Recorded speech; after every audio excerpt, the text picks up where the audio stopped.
Assalamualaikum warahmatullahi wabarakatuh. Pemirsa dari Sabang sampai Merauke, selamat berjumpa kembali dengan channel Insan Dongeng. Pada kesempatan ini akan melanjutkan roman klasik Salah Pilih bagian ke-10. Selamat mendengarkan. Aduh, ya baiklah. Akan tetapi Kanda harus berjanji bahwa antara Kanda dengan dia tidak akan terjadi lagi perkara-perkara yang sumbang dan salah. Kalau Kanda tidak suka berjanji demikian, aku takkan mencabut perkataanku itu. Tidak sekali-kali, jawab Saniyah kepada Asri. Dengan tiba-tiba tangan Saniyah dilepaskan oleh Asri, air mukanya sangat keruh dan kusut rupanya. Setelah itu, ia pun berkata perlahan-lahan, "Akan cukup rasanya jika aku berkata kepadamu dengan lurus bahwa antara aku dengan Asnah sampai kepada hari ini tidak pernah terjadi perkara yang salah. Betul aku kasih kepadanya, tetapi kasih itu tidak lain daripada kasih kakak kepada adik. Lain tidak. Nah, itulah sumpahku. Cabutlah perkataanmu tadi itu. Kalau tidak, ya Allah, engkau mengetahui siapa aku ini." Serta didengar Saniyah perkataan yang sungguh-sungguh itu, ia pun berasa takut dan khawatir akan ditalaki oleh lakinya, atau disuruhnya pulang ke rumah bundanya sebagaimana telah acap kali dikiaskannya. Sejurus ia berdiam diri dan akhirnya ia pun berkata dengan agak sabar, "Baiklah, Adinda percaya akan perkataan Kanda. Jadi Adinda cabutlah tuduhan-tuduhan Adinda tadi itu. Akan tetapi pandang Kanda kepadanya bukan seperti pandang seorang kakak kepada adik. Sebab itu Adinda minta dengan sangat supaya ia dikeluarkan dari rumah ini." "Itu bukan perkaramu. Baik ia akan turun dari sini, baik pun tidak, itu perkaraku sendiri, mengerti? Ia lebih berhak di sini daripadamu. Ia di rumahnya berlain dengan engkau. Akan tetapi sudah, tak usah kita perkatakan juga perkara itu, supaya jangan timbul perkara yang bukan-bukan kelak. Pergilah engkau ke kamarmu, aku hendak bekerja pula." Dengan tidak berkata-kata lagi, perempuan muda itu pun keluar dari dalam kamar tulis itu. Asri tinggal seorang diri. Bermula ia hendak pergi kepada Asnah dengan segera, tetapi kemudian terbit pikiran lain dalam hatinya. Tidak, waktu itu ia belum sabar benar lagi akan menghiburkan hati gadis itu. Tambahan pula ia harus mencari saat yang baik dahulu akan memulai bercakap-cakap dengan dia pula, supaya jangan terjadi jua percederaan yang keji itu. Ia merebahkan dirinya ke kursi panjang, ketika itu berkacau balaulah pikirannya. Kadang-kadang sudah bulat hasratnya akan mengantarkan Saniyah ke rumah bundanya, hendak menjatuhkan talak atasnya. Akan tetapi pikiran yang demikian lekas dibuangnya, takkan baik jadinya atas dirinya kelak. Jika ia bercerai dengan Saniyah dewasa itu, niscaya Saniyah takkan sabar saja, dan pertaliannya dengan Asnah itu pun akan diceritakannya dan diuar-uarkannya kepada sekalian orang, serta dibumbuinya dengan perkara yang bukan-bukan. Lebih-lebih Rangkayo Saleah, tentu ia takkan berdiam diri saja. "Aduhai," katanya serta mengeluh, "mengapa aku kawin dengan perempuan yang selalu meracun hatiku itu? Mengapa salah betul tiliku yang mula-mula itu? Sehingga Asnah, ya adikku, bagaimanakah nasibmu akhir kelaknya?" Beberapa lamanya Asri gelisah, miring ke kiri, miring ke kanan, sebab terharu biru oleh perasaan yang amat sedih.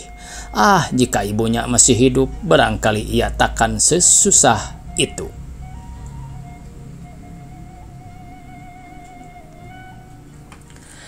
Tiap-tiap hari Rabu di Sungai Batang diadakan pekan, yaitu sebuah pasar yang teramat ramai dalam daerah sekeliling danau yang indah permai itu. Sekalian barang hutan yang diperoleh orang di sana, demikian juga hasil kebun dan ladang seperti kopi, kulit manis, pala, dan lain-lain dibawa orang ke pekan itu. Akan dijual kepada saudagar atau pedagang kecil oleh segala saudagar. Barang-barang itu dikumpulkan akan dijual pula kelak ke Bukit Tinggi atau Padang. Bukan hasil bumi saja yang banyak dibawa orang ke pekan itu, hasil danau itu pun banyak juga, seperti ikan dan sebagainya. Ikan dan pensi diangkut orang dengan biduk dari negeri-negeri yang berkeliling danau itu. Ada semacam ikan di situ yang termasyhur enaknya, badar namanya, yaitu ikan kecil sebesar jari yang dikeringkan atau disalai orang, di mana orang yang berasal dari daerah Maninjau tinggal merantau. Di Medan, Aceh, Jawa, Ternate, dan lain-lain, badar kering atau badar mersik itu sudah pernah dikirim orang ke sana. Jika mereka itu tidak mendapat kiriman badar mersik itu dari kaum keluarganya sekali sebulan, niscaya mereka itu bersungut-sungut, kurang senang hatinya, serasa sudah jauh benar mereka itu dari kampungnya, dilupakan oleh sanak saudaranya. Jika masuk ke pangkalan sebuah biduk yang bermuat badar mersik itu, maka laki-laki dan perempuan segera berebut-rebut akan membelinya. Jika tidak demikian, dan jika ikan itu sudah tenggelam dalam tangan tengkulak, niscaya harganya sudah jadi mahal berlipat ganda. Dan pada tiap-tiap pekan itu, petang hari surat-surat pos datang ke negeri itu dari kantor pos pembantu Maninjau. Surat-surat itu dikirim orang ke kantor kepala negeri, lalu dibagi-bagikan di sana kepada alamatnya masing-masing. Selai daripada surat yang banyak itu teralamat kepada Datuk Indomo di negeri, yaitu kiriman Kaharudin Krek BOW di Padang. "Opas," kata juru tulis kepada seorang pesuruh, "Engkau Datuk Indomo ada di sini tadi, bukan? Nah, sampaikan surat ini kepada beliau sebelum ia pulang ke negeri kelak." Dengan segera surat itu diambil Opas itu lalu diantarkannya kepada Datuk Indomo yang tengah duduk bercakap-cakap dengan beberapa orang lain di atas bangku di hadapan rumah seorang tukang jahit. "Datang dari mana surat itu, engkau?" tanya seorang teman duduk Datuk Indomo itu ketika dilihatnya orang tua itu menerima surat dari Opas kepala negeri itu. "Dari Padang," jawabnya. Seraya memasukkan surat itu ke dalam saku bajunya, ia tidak berani membuka dan membaca surat itu jika tidak di hadapan Rangkayo Saleah, takut akan bercedera dengan istrinya yang gagah itu. "Oh, surat dari engkau muda, bukan?" tanya orang itu pula. "Benar." "Sudah berapa lama engkau muda bekerja di sana, engkau?" "Telah hampir tengah 2 tahun. Nah, maaf engkau," kata Datuk Indomo seraya bangkit berdiri dan memberi salam kepada teman-temannya itu. "Saya hendak pulang sebab hari sudah petang. Tak ada yang saya nanti lagi. Saya ke pekan hanya membeli rokok saja. Maaf." "Tidak singgah ke rumah menantu? Ke rumah anak?" "Sudah tadi, tetapi Sultan Bendara belum pulang lagi dari kantor. Maaf engkau." Orang tua itu pun berangkat diiringkan oleh 2 orang dengan perasaan sedih. "Sayang, penghulu kita ini berbenak keempuk kaki," kata seorang mengumpat. "Mengapa Mama berkata begitu?" tanya kawannya dengan berbisik dan memperlambat jalannya. "Sudah gaharu cendana pula. Bukankah beliau dikutak-katikan oleh istrinya, oleh Rangkayo Saleah, dibajakan seorang penghulu yang tak berani mendua istri? Bukankah telah melanggar adatnya?" "Adat berbini banyak." Ada-ada saja," kata yang lainnya. "Bukan itu saja, mendahului istrinya pun ia takut benar. Maksud saya seperti tadi itu, ia menerima surat dari anaknya, dialamatkan kepadanya, tapi ia tak berani membuka surat itu, takut akan kena semprot di rumah. Tanda sepakat, bukan?" "Tidak, ia ingin sekali hendak mengetahui isinya. Tandanya, ia bergegas pulang, padahal pekerjaannya di kantor negeri belum selesai lagi. Katanya tidak ada lagi yang dinantinya." "Dan dari anaknya yang mana surat itu, Mama?" "Dari engkau muda Kaharudin, anak kesayangannya." "Oh, saya tahu. Dia di Padang, bukan?" "Iya, dan..." "Agak cepat sedikit, Sultan," kata Datuk Indomo kepada pengiringnya sambil mengayun langkah. "Iya, dan tadi teruskan orang itu mengumpat. Agak cepat sedikit Sultan, kata Datuk Indomo kepada pengiringnya sambil mengayuh langkah di jalan. Baik engku, kata orang yang dipanggilkan Sultan itu. Dan tentu karena surat engku muda itu harus lekas dibaca istrinya, ia berusaha agar segera tiba di rumah. Hahaha. Ya, dan agak cepat sedikit Sultan, kata Datuk Indomo kepada pengiringnya sambil mengayun langkah. Baik engku, kata orang yang dipanggilkan Sultan itu. Dan tentu karena surat engku muda itu harus lekas dibaca istrinya, ia berusaha agar segera tiba di rumah. Sesungguhnya Kaharudin tidak tinggal di kampung lagi. Sesudah Saniyah kawin dengan Asri, ia minta izin kepada orang tuanya akan mencari pekerjaan di negeri lain.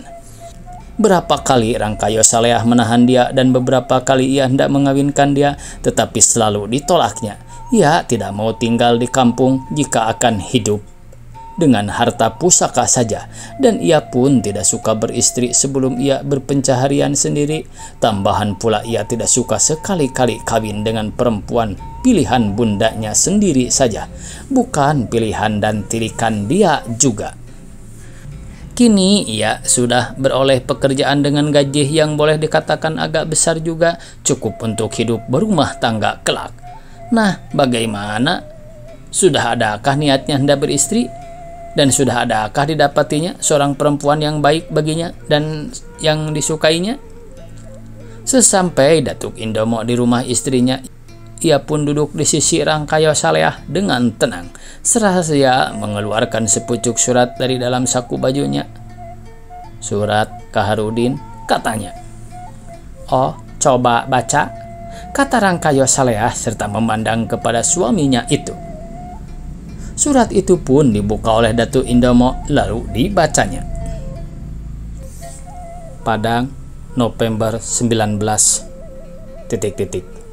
Ayahanda dan bunda yang mulia, sebelum Anakanda mengabarkan cita-cita dan niat maksud yang termateri di dalam hati, Anakanda lebih dahulu Anakanda minta ampun dan maaf kepada ayah dan bunda, sebagaimana sudah ayah dan bunda ketahui juga agaknya. Sebab Anakanda selalu berkirim surat pulang. Kesehatan Anakanda waktu ini insya Allah tiada kurang apa-apa. Demikian juga tentang pekerjaan Anakanda. Tidak ada yang tak menyenangkan hati. Hanya sebuah perkara yang belum pernah Anakanda kabarkan kepada ayah dan bunda. Belum tiba waktunya, sebab pada pikiran Anakanda perkara itu penting dan sulit sekali. Ah, perkara apa pula itu? Tanya Rangkayo Saleah memutuskan bunyi surat itu.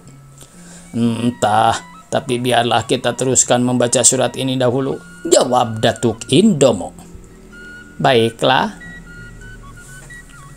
Jadi Anakanda mesti mencari dan menanti waktu yang baik dan saat yang sempurna dahulu, dan mengabarkan hal itu.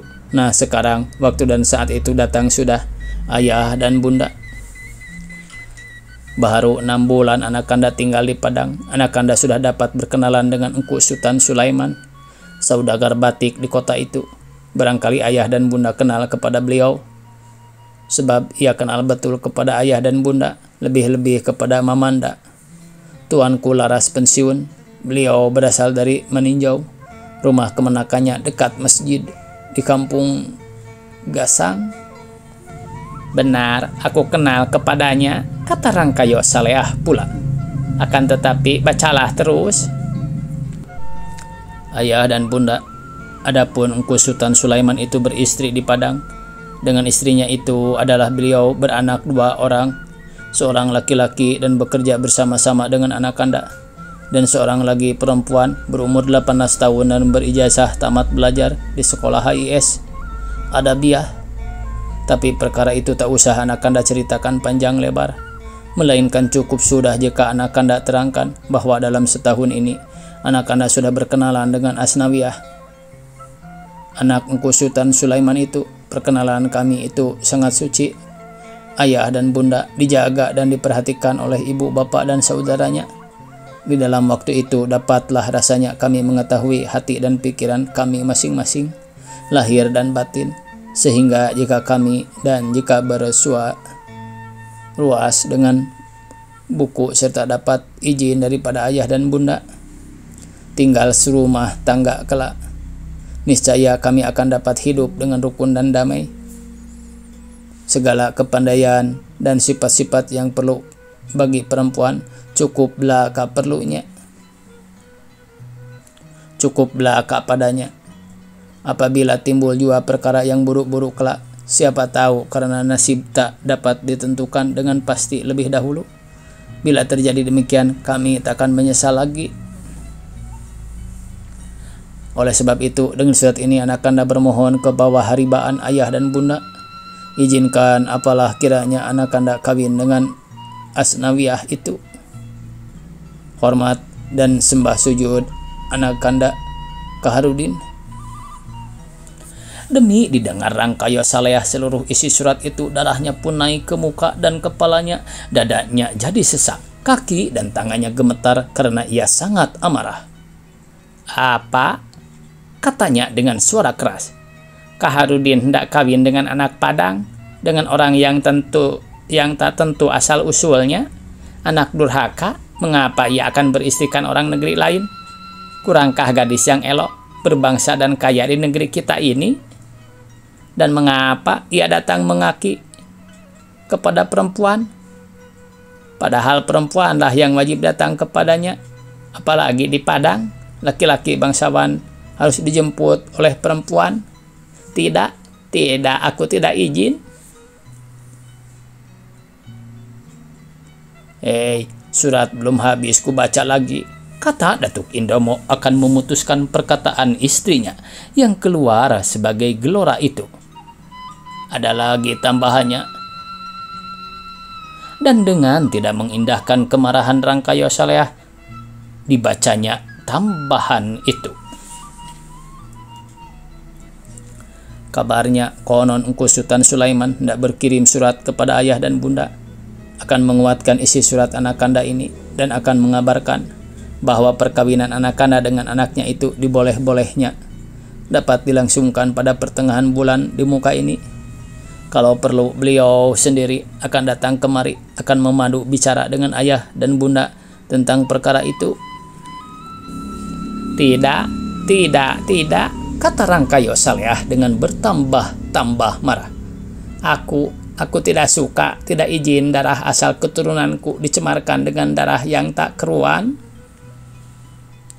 Bermula Datuk Indomo berdiam diri saja. Ia tidak setuju dengan pendapat istrinya itu, sebab pikirannya dan pemandangannya sendiri amat luas dalam hal nikah kawin. Dengan siapa saja anaknya hendak kawin, diizinkannya lah asal perempuan yang disukainya sebanding umurnya dengan umur anaknya itu. Terpelajar, sehat, orang baik-baik dan bertertib sopan. Kaya, miskin, bangsawan, berlain negeri dan sebagainya, sekaliannya itu tidak dipandangnya penting jadi alasan. Akan tetapi ia tidak berani mengabarkan pendiriannya itu kepada istrinya. Akan mengelakkan kata-kata pedih yang mungkin keluar lebih hebat dan lebih parah dan tidak pada tempatnya. Setelah agak dingin hati Rangkayo Saleh yang panas itu, barulah Datuk Indomo berkata dengan lemah lembut, "Sebelum kita putuskan perkara yang sulit ini, lebih baik kita berpikir dengan seksama dan sebaik-baiknya kita berunding dengan segala Mama Kaharudin dahulu, terutama dengan Tuanku Laras."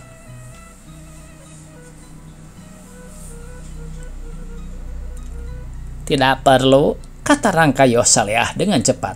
"Aku yang berkuasa atas anak-anakku. Apa yang sudah kukatakan tadi itu tetap sudah, tak dapat diubah lagi. Malu benar aku jika anakku kawin di rantau orang, seakan-akan ia tidak laku di negerinya. Jadi sekali lagi kukatakan, aku tidak suka memperkenankan kehendaknya itu jika ia kawin dengan tidak seizinku. Nah, putus aku beranak kepadanya. Sekarang engkau balaslah surat itu dengan engkau kabarkan keputusanku ini." Datuk Indomo berdiam diri sebab ia tidak dapat bertentangan dengan istrinya yang keras kepala itu. Dengan sembunyi-sembunyi Datu Indomo pergi kepada segala Mama Kaharudin akan memperundingkan hal itu. Mereka itu tidak berasa keberatan. Tuanku Laras pensiunan pun tidak, melainkan ia setuju dengan niat kemenakannya itu, kalau orang tuanya setuju pula. Akan tetapi, tuanku, ujar Atuk Indomo, bundanya. Saya maklum, sahut Laras pensiun.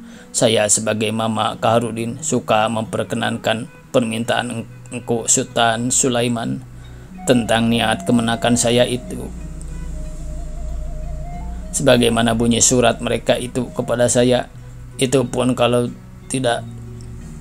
Akan tetapi tuanku, ujar Datu Indomo, bundanya. Saya maklum, sahut Laras pensiun. Saya sebagai Mama Kaharudin suka memperkenalkan permintaan Engku Sultan Sulaiman tentang niat kemenakan saya itu. Sebagaimana bunyi surat mereka itu kepada saya, itu pun kalau Datu suka pula. Suka sekali tuanku, kata Datu Indomo. Nah, balaslah surat itu, doa selamat daripada kita sekaliannya. Dengan demikian dikirimlah surat oleh Datu Indomo kepada Kaharudin mengabarkan bahwa ia dan kaum kerabatnya semufakat belaka dengan dia, kecuali bundanya. Dalam pada itu langsung tidaknya kerja itu diserahkannya kepada Kaharudin sendiri. Memang Kaharudin sudah menyangka juga bahwa ia takkan mendapat izin daripada bundanya. Apa boleh buat, pikirnya. Izin ayah dan mama-mama serta saudara-saudaraku itu cukup sudah bagiku. Jadi pekerjaan itu dapatlah aku langsungkan. Dan kebetulan setelah tiba waktunya yang ditentukan, ia pun kawin dengan Asnawiyah dengan selamat dan sempurna. Ketika didengar Rangkayo Saleah kabar itu, marahnya pun tidak terperikan lagi. Sebentar itu juga ia bersiap lengkap hendak berangkat ke Padang, akan memaksa anaknya yang durhaka itu menalaki istrinya itu. Mana engkau Datu? Sidi Sultan, mana engkau Datu? Katanya. Ayo cari beliau sekarang juga. Aku hendak berangkat ke Padang besok pagi. Beliau mesti ikut dengan daku, akan temanku. Oh, beliau pergi sembahyang Isya ke Masjid Rangkayo, jawab laki-laki tua yang bergelar Sidi Sultan itu, yakni pembantu yang sudah lama bekerja dan tinggal di rumah berukir. Jemput lekas beliau ke sana. Setelah itu pergi ke rumah Gadang di Kubu. Lekas dan suruh datang Sultan Bendara dan Saniah kemari semalam-malaman ini. Sekalian perintah itu dilakukan oleh Sidin Sultan dengan secepat-cepatnya. Akan tetapi baharu ia berjalan ke tempat yang harus ditujunya lagi. Sehabis menjemput Datu Indomo dari masjid, turunlah hujan lebat sebagai dicurahkan dari langit. Ia basah kuyup ketika sampai ke rumah Gadang itu, dan hatinya pun kecut demi dilihatnya Saniah duduk bermenung seorang diri di atas kursi dengan susah dan sedih. Rumah Gadang yang bersemarak itu tak ubah sebagai gua yang sunyi dan gelap rupanya. Hei, dingin, cik muda, katanya sambil berdiri di ambang pintu. Bukan buatan lebat hujan seperti air mancur dan kilat sabung menyambung. Saniah menoleh sebagai acuh tak acuh kepadanya serta berkata lambat-lambat, Mak Sidin Sultan, mengapa mak terserah-serah kemari dalam badai ini? Sidi Sultan tiada menjawab dengan segera. Sementara itu Saniah berkata pula, sudah agak timbul minatnya. Masuk ke dalam, lekas, dan tutupkan pintu itu. Ia pun berpaling dari kursinya. Lekas, tukar pakaian Mak Sidi. Ambil kain sarung dan baju Cina itu disangkutkan. Selang beberapa lama orang tua itu pun datang ke ruang tengah kembali, lalu bersila di hadapan perempuan muda itu, seraya berkata dengan hormat, Saya disuruh Rangkayo kemari, cik muda. Ada apa? Dan mujur Mak Sidi datang, sebab kebetulan aku sedang kesunyian. Sidi Sultan melayangkan mata ke kiri dan ke kanan. "Kemana engkau muda, Ci?" tanyanya. "Pergi, dan bujang kami pun nyah juga. Tinggal saja Mak Sidi di sini semalam ini." "Tetapi Ci muda, pesan Rangkayo penting sekali." Dengan pendek, Sidi Sultan menyampaikan pesan itu. Saniyah terpekur serta berpikir-pikir dengan gelisah. Ya, katanya sambil menarik napas panjang. "Bagaimana kita akan ke sana? Hujan, angin, guntur, dan rumahku tinggal begini." "Tidak, besok saja pagi-pagi ya." Cik muda menjawab. "Biar aku sendiri menanggung jawab terhadap kepada bunda. Itu kamar bujang, kosong di belakang. Tidurlah Mak Sidi di situ." Sidi Sultan menoleh ke tempat yang ditunjukkan itu. "Akan tetapi Cik muda," katanya, "saya tidak sempat makan di negeri tadi." Maksud saya, Mak Sidi tidak makan di sini." "Oh, aku sendiri pun bujang keparat. Baik, lihat beras dalam guci di dapur dan badar mersik di lemari makan. Coba Mak Sidi memasak sendiri. Aku hendak bersiap tidur." Setelah berkata demikian, Saniyah pergi ke kamarnya dengan segera dikemasinya segala pakaiannya dari sangkutan, dilipatnya lalu dimasukkannya ke dalam sebuah peti besar. "Untung," katanya, "besok peti ini boleh diangkut oleh Mak Sidin Sultan pagi-pagi benar, sehingga tidak kelihatan oleh orang aku keluar dari rumah ini. Tak tahan lagi aku di sini. Lain daripada seisi rumah sudah jadi musuhku. Orang setangga pun tak beradat sopan santun. Ndak campur-campur pula dalam urusan rumah tanggaku sendiri. Kurang berani mereka itu mencela aku, bangsawan di negeri ini." Sementara berkata demikian, air matanya meleleh di pipinya yang bulat penuh itu dengan tiada diketahuinya. Sungguh pun janji sudah diperbuat oleh kedua belah pihak, sungguh pun sumpah sudah diikrarkan dengan lidah bahwa mereka itu akan berusaha menghindarkan segala sesuatu yang akan menimbulkan percederaan pula. Akan tetapi kedua laki istri itu tidak jua dapat mengecap hawa perdamaian. Kebalikannya, semakin kehendak dan keinginan Saniyah diperturutkan oleh Asri, kelakuannya semakin teranjak-anjak dan congkak. Sesudah Asnah berangkat ke Bayur dengan desakannya, jangankan Saniyah akan memperlihatkan kasih sayangnya kepada suaminya, malah kiasannya dan sindiriannya semakin berapi-api dan lidahnya semakin lebih tajam daripada pisau. Cacat dan celak semakin dipertubi-tubikannya. Kalau Asri terpekur, dikatakannya teringat kepada kekasihnya, dan kalau ia terlambat pulang dari kantor, ditempelaknya singgah dahulu kepada tambatan hatinya itu. Dan kalau ia sudah ada di rumah, tidak boleh turun-turun tanah lagi, walaupun masjid hanya kira-kira 50 langkah dari rumahnya. Tapi Asri tidak dibiarkannya pergi sembahyang berkaum-kaum ke sana, melainkan ia harus sujud di hadapannya. Dan bermain-main ke lepau seperti biasa atau pergi ke tanah lapang olahraga pun tidak boleh. Merendahkan derajat saja, katanya, bercampur gaul dengan orang kebanyakan. Bersambung.